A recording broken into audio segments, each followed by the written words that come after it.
Hi there, Melody from WTI. And you want to find out about the last backpack you're ever going to want to buy? This ZOMFELT backpack from Ools just screams gorgeousness and elegance to me. From the very front with this quilted material on the pockets, all the way around it, and even underneath it with this dirt-resistant material on the bottom, this backpack is going to make you happy, whatever your travel needs are.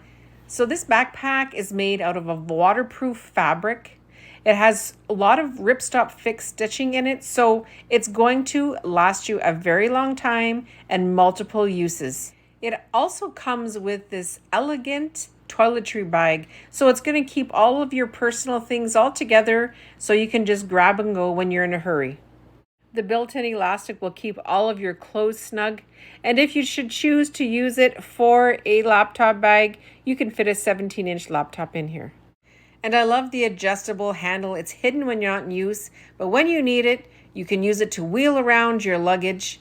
And when you decide to use it as a backpack, you just pull out these shoulder pads after you unzip them from the back. It's got a little piece of Velcro on here. You stick it to the bottom of your backpack, and then you just tighten it up and you're ready to go.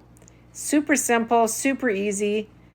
And like I said, this backpack can be used in so many different ways, where it's an airplane travel bag, a weekender bag, carry-on backpack, or even a laptop backpack. I really love it, and I know you will too. And that's my point of view.